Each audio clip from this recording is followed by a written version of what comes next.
الحمدللہ وکفى تعالیٰ نے حضور کی امت کے لیے پیغام بھجوایا کہ تم اس طرح اللہ تعالیٰ کی جناب میں بدودست دعا کرو، ربنا لا تؤاخذنا ان نسینا او اخطأنا، یا اللہ ہم سے بھول ہو جائے، ہم سے سہو و خطا ہو جائے، مالک ہمیں معاف کر دینا۔ حضور علیہ السلام نے ارشاد فرمایا تمہارے دلوں کے اندر اگر کوئی نیکی کا خیال پیدا ہوا تو وہ بدی کے خیال کی طرح نہیں ہے۔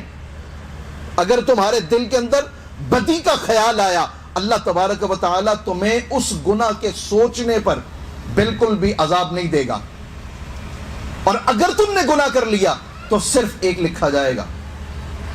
گناہ 70 کیے لکھے 70 جائیں گے، گناہ ایک کیا لکھا ایک جائے گا۔ گناہ دل میں سوچا، دماغ میں رہ گیا، قلب و باطن کے اندر ظہور پذیر نہیں ہوا، ظاہر نہیں ہوا، اس عالم میں ابھی آیا نہیں ہے، ہم نے آنکھ سے دیکھا نہیں ہے، ہم نے احساسات میں اسے محسوس نہیں کیا، تو کہا تمہارے لیے عذاب بھی کوئی نہیں ہے۔ من جاء بالحسنہ فلہ عشر امثالھا، لیکن اگر کسی شخص نے کوئی نیکی سوچی، کوئی ارادہ کیا، نیت کر لی، کہا تمہارے لیے ایک نیکی لکھ دی گئی، نیکی تمہارے لیے لکھ دی گئی، اور اگر تم نے کر لی تو کم از کم حسن نیت پر تمہیں 10 گناہ عطا کیا جائے گا۔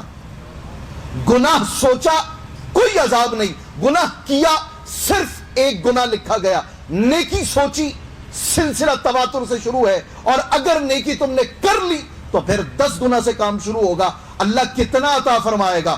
70 گناہ اور 700 گناہ اور بے حساب بھی عطا فرمائے گا۔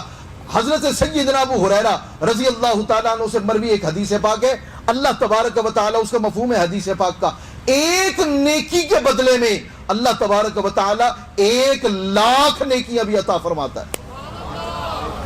1,00,000 نیکی، یہ کس کے سبب سے؟ اس وجہ سے کہ ہم حضور کی امت ہیں۔ ہم سے پہلے امتوں کا عالم یہ تھا، اگر کسی نے گناہ کیا، گناہ اس کی چوکھٹ پہ لکھ دیا جاتا، اس اندر موجود شخص نے، ظالم نے یہ ظلم کیا، یہ گناہ کیا، اس نے، بدبخت نے، یہ اس کا گناہ ہے، یہ اس کا ازالہ ہے۔ گناہ اندر کیا، چرچے باہر ہیں، باہر نکلتا ہے، باہر نکلنے سے بدنام زمانہ ہے، اور تو نے یہ گناہ کیے، بڑا بدبخت آدمی ہے تو باز نہیں آیا۔ اندر رہ کے گناہ کیا، اللہ نے پوشیدہ نہیں رکھا، وہ پچھلی امتیں تھیں، حضور کی امت ہے، گناہ رات کو کرتے ہیں، چہرے پھر دن میں اجلے ہوتے ہیں۔ یہ سارے اول سے آخر تک سارے کے سارے پاپی اور گناہگار ہی ہوتے ہیں۔ کوئی اپنے ماں باپ کو ستا کے آتا ہے، کسی نے قرآن 40 برس نہیں کھولا ہوتا، کوئی پکا بے نمازی ہے، حج لازم ہونے پر بھی نہیں کیا، حرام کی کمائی کماتا ہے، لیکن اللہ تبارک و تعالی نے کبھی ہماری چوکھٹ پر نہیں لکھا اس نے گناہ یہ کیا ہے، اس کا یہ ازالہ ہوگا، یا اللہ تو نے ان کے لکھ دیا، ہمارے کیوں نہیں لکھا؟ کہا وہ اور تھے، تم میرے نبی کی امت ہو۔ تو حضور کی امت کے سبب سے ہم پر یہ کرم نوازیاں۔ اور اگر کسی شخص نے توبہ کرنی ہوتی، نبی موجود ہوتے، نبی کے ہاتھ میں ہاتھ رکھتے، پھر توبہ ہوتی۔ نبی موجود نہیں ہے، توبہ نہیں ہے، نہیں قبول کی۔ نبی موجود نہیں، توبہ نہیں۔ نبی موجود تو توبہ۔ نبی یہاں پہ نہیں ہے تو تلاش کرو کہاں پہ نبی، نبی کو تلاش کرو، ہاتھ میں ہاتھ دو گے، نبی تائب تمہیں کرائے گا تو توبہ تمہاری قبول ہوگی، ورنہ نہیں۔ اور یہاں یا اللہ گناہ کیے ہیں، معصیت ہو گئی، تیری نافرمانی ہو گئی، حکم عدولی ہو گئی، غلطیاں ہو گئی، میرے مالک تیری بارگاہ میں آنا چاہتا ہوں مگر تیرے نبی کا ظاہری ہاتھ موجود نہیں۔ تو کہا کیا ہوا؟ کیا ہوا؟ مالک 40 سال گناہ کیے، مالک 53 سال گناہ کیے، مالک 70 سال گناہ کیے۔ تو وہ کہتا ہے ابھی موت تو نہیں آئی؟ نہیں آئی۔ کہا جب تک موت کا خنجر تیرے سینے میں گھونپا نہیں جاتا تو اپنے لبوں سے کہہ یا اللہ مجھے معاف کر دے، میری رحمت دوڑ کے تیری طرف آئے۔ تو وہ کرم نواز توبہ قبول کر رہا ہے۔ وہ توبہ کس لیے قبول کر رہا ہے؟ حضور سید کائنات صلی اللہ تعالی علیہ وسلم کے وجود اطہر کی برکات سے۔ حضرت سیدنا موسیٰ علیہ نبینا علیہ السلام کی قوم گناہ کیا، بار بار گناہ کیا، پھر گناہ پہ گناہ کیا، پھر گناہ پہ گناہ کیا، بار بار ان کو تنبیہ کی جاتی، سرزنش کی جاتی، عذاب ان کو دکھایا جاتا، قریب لایا جاتا، باز نہیں آتے، ہلکا سا انہیں عذاب چکھایا جاتا، اٹھا لیا جاتا، نبی دعا کرتے، کرم نوازی ہو جاتی۔ آخر بہت بڑا گناہ ہوا تو کہا موسیٰ آپ عرض کریں اللہ کی جناب میں، اللہ مہربانی کر دے۔ اللہ سے پوچھا، اللہ پاک نے ارشاد فرمایا ان سے کہو، سورہ بقرہ پہلا پارہ، فَاقْتُلُوا أَنفُسَكُمْ، ایک دوسرے کے سامنے کھڑے ہو جاؤ اور خنجر گھونپ کے، تلواریں سونت کے ایک دوسرے کے سینے میں اتار دو، گردنیں اڑا دو ایک دوسرے کی، تو پھر تمہاری توبہ اللہ تعالیٰ قبول فرمائے گا۔ فَاقْتُلُوا أَنفُسَكُمْ ذَلِكُمْ خَيْرٌ لَكُمْ عِنْدَ بَارِئِكُمْ فَتَابَ عَلَيْكُمْ، یہی تمہارے رب کے ہاں بہتر ہے اور پھر ہی وہ نظر کرم فرمائے گا۔ سو توبہ کے لیے علامہ خازن رحمت اللہ تعالیٰ علیہ فرماتے ہیں 70,000 افراد ایک دوسرے کے سامنے کھڑے ہوئے تھے۔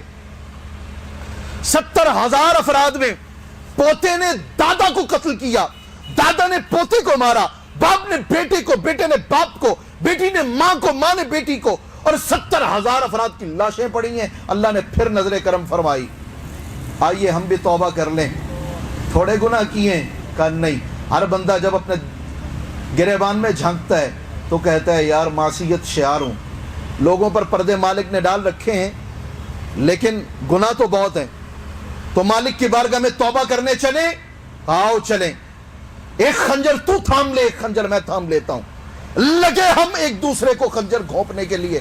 شریعت مطہرہ نے ہماری کلائیاں بازو پکڑ کے کہا رہے پگلے یہ کیا کر رہا ہے؟ ہم نے کہا توبہ کرنا چاہتے ہیں۔ رب کا قرآن یہ کہتا ہے چہیتے نبی کی چہیتی امت تھی، اس نے توبہ یوں کی ہے، اللہ نے قبول کی۔ کہا تمہیں ضرورت ہی نہیں ہے، رب کے در پہ دستک دو، لمحہ بھر کے لیے اپنے آنسو بہاؤ، اور آنسو کی ندیاں بہانے کی ضرورت نہیں ہے۔ محمد الرسول اللہ یہ کہہ گئے ہیں صلی اللہ علیہ وسلم کہ تمہارے آنکھوں سے اگر رخسار پر مکھی کے سر کے برابر بھی آنسو آیا، تمہارا رخسار تپنے لگا، گرم ہونے لگا، اللہ تبارک و تعالیٰ کے ہاں تمہارے سارے گناہ بخش دیے جائیں گے۔ وہ تمہارے موبائل کی طرح یہ نہیں پوچھتا ڈیلیٹ سلیکٹڈ یا ڈیلیٹ آل، سارے معاف کر دوں یا صرف یہی کروں؟ نہیں نہیں، وہ سلیکٹڈ اور سارے کے سارے گناہ اللہ تبارک و تعالیٰ ان 2 آنسوؤں کے صدقے میں معاف کر دیتا ہے۔ تو یہ کیوں کرتا ہے؟ کیوں کرتا ہے؟ ذرا پوچھئے تو صحیح، پچھلی بھی امتیں تھیں، ہم بھی امت ہیں، تو وہ کہتا ہے ہو تو تم امت لیکن ہو میرے محبوب کی امت۔ تو اللہ تبارک و تعالی محبوب کی امت کے سبب سے ہم پر کرم نوازیاں فرما رہا ہے۔ حضور نے ذکر فرمایا ایک شخص تھا جہاد کے لیے نکلا، اللہ پاک نے 10 بیٹے عطا فرمائے، 10 بیٹوں کو لے کے نکلا، ایک ایک کر کے قربان کرتا رہا۔ جب گھر واپس لوٹا 80 سال سے زیادہ عرصہ بیت چکا تھا، 1000 مہینہ۔ صحابہ کرام سوچ میں پڑ گئے، یار 80 سال عمر کس کی؟ پھر 15 سال بلوغت کے شروع میں نکل گئے، کہیں بلوغت آئی، پھر بہت سے گناہ ہوئے، ہم تو یار ان کی نیکیوں تک پہنچ ہی نہیں سکتے، کیا بنے گا ہمارا؟ یہ صحابہ نے سوچا اور ہمارے لیے بھی سوچا، تو کرم نواز نے کرم نوازی فرمائی، اس نے کرم نوازی فرمائی۔ محبوب خاموش ہیں، محبوب کے قلب اطہر کے اندر بات کھٹکی، اللہ کی جناب میں پہنچی، اللہ کی جناب سے مجدہ آتا ہے انا انزلناہ فی لیلۃ القدر۔ بور تو نہیں ہو رہے آپ لوگ؟ بور تو نہیں نہ ہو رہے آپ لوگ؟ انا انزلناہ فی لیلۃ القدر وما ادراک ما لیلۃ القدر لیلۃ القدر خیر من الف شہر۔ اے محبوب اپنے ان غلاموں سے فرمائیے یہ ذرا بر بھی ان کے دلوں میں کلک نہ آئے، پریشان اور مغموم نہ ہو، ہم نے ایک رات انہیں ایسی عطا فرما دی ہے، رمضان المبارک کی آخری عشرے میں 21، 23، 25، 27 یا 29 میں اللہ کی بارگاہ میں آئیں، دستک دیں، رب کی رضا حاصل کریں۔ اگر رب نے کرم نوازی فرما دی، انہوں نے عبادت کے ذریعے سے، سجدوں کی خیرات کے ذریعے سے اپنے رب کو راضی کر لیا۔ ان امت کے افراد کے 1083 سال کی عبادت میری نظر میں وہ مقام نہیں رکھتی میرے محبوب جو آپ کی امت کے ایک فرد کی ایک رات کی عبادت رکھتی ہے۔ تو یہ کس کے صدقے کرم نوازیاں ہوئی؟ پر ٹھیک ہے، صحابہ کرام کے لیے ہوتا، بعد میں ختم کر دیا جاتا۔ حضور کا فیضان ہے نا، نہیں بس حضور کے زمانے تک، صرف حضور کے زمانے تک۔ تو کیا اسی طرح توبہ نہیں قبول ہو رہی آج بھی؟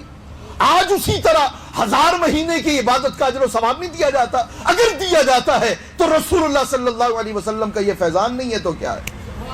یہ حضور کے وجود مسعود کی سعادتیں بکھر رہی ہیں تو اور کیا ہے؟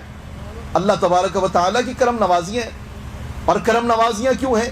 کیونکہ ہم آقا دو جہاں صلی اللہ علیہ وسلم کی امت، اس امت کے لیے عذاب آئے، اس امت کو دھنسا دیا گیا، وہ عذاب تھا۔ طاعون کی بیماری جو ایک چوہے سے پیدا ہوتی ہے اور چوہے کے اوپر ایک کیڑے سے پیدا ہوتی ہے، وہ بیماری آئی، وہ بیماری کس لیے بھیجی؟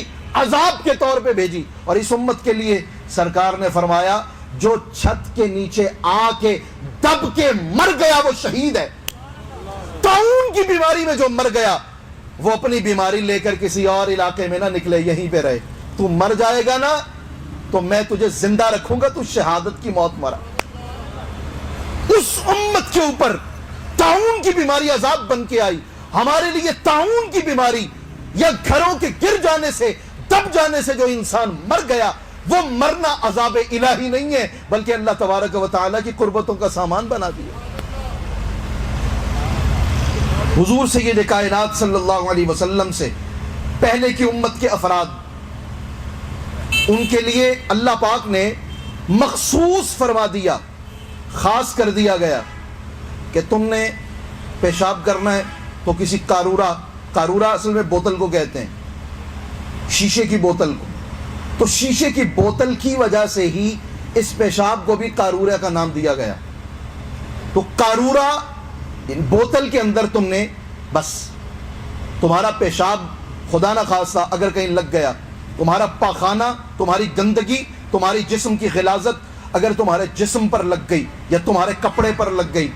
ابو داؤد شریف کی حدیث پاک ہے، ابو داؤد شریف، ارشاد فرمایا کہ ان امتوں کے لیے پیغام یہ تھا اگر کپڑے پر لگ گئی نجاست، کپڑا کاٹ دو کپڑا اتنا، کپڑا کٹتا تو معافی ہوتی، اور جسم پر لگ گئی، جسم پر لگی، راکھ جلاؤ، چٹائی جلاؤ، لکڑی جلاؤ اور جسم کو داغو۔